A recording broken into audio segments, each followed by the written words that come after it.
My name is Sarah Chamberlin. I run an organization called Flok, F-L-O-K.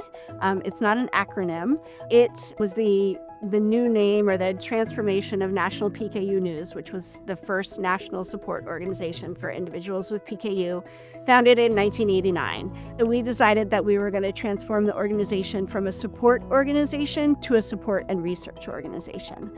And using the concept of the web-based app, we developed an app called the Flok app, which not only helps individuals maintain diet and look up foods and track diet and understand the trends there, but it looks at how they eat, feel, move, and play.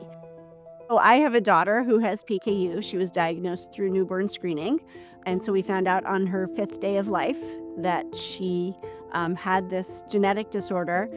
Before that, I didn't know anything about PKU. I'd never heard of it. When I got Izzy's diagnosis, my initial reaction, and I remember where I was on the Brooklyn Bridge overpass coming back from the hospital, and they had said there are support groups for this. And I said to my husband, I'm sure they're lovely people, and I don't want to meet any of them, because I was so upset. I was rejecting the idea. And, I think they talk about the stages of grief. The first one is denial.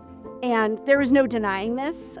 So I think my next response, and I think it was actually a crisis response, it was, I feel helpless. What skills do I have that can make something better here?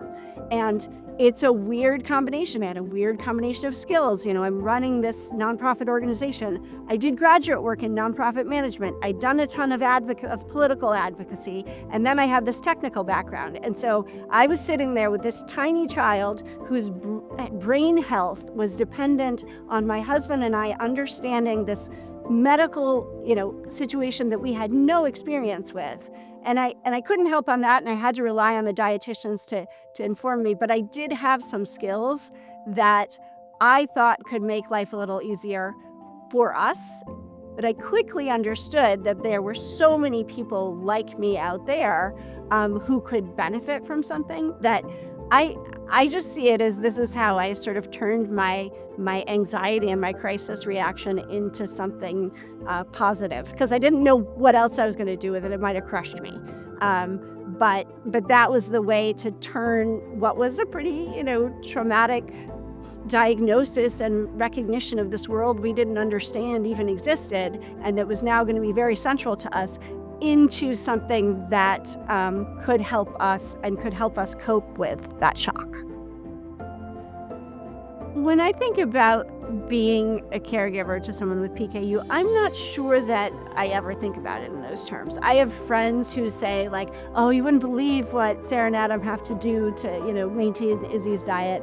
And it has become so second nature now that it's just like any other parent, how they care for their child. Maybe there's a little more planning, maybe there's a little more costs, maybe there's, more restrictions, but those are built into our daily lives now. One thing I'd like to share with the PKU community, I think the most important thing is that you're not alone and that there's hope. I think that there is incredible strength in this community, even when people feel overburdened by managing their disease, even when they hate it. I hear that from people. I hate PKU. It's, I hear it from individuals with PKU. I hear it from caregivers. But even when they are in those, when they're in that state, they're not alone. And there is an incredible support network, and there is a lot of hope, whether it's from our community and the way we empower each other and the way we can drive progress, or from outside interests who are really focused on improving the quality of life for this community. I think that there is an incredible amount of hope that even in people's dark moments, they need to realize that they're not alone, and we're all in this together.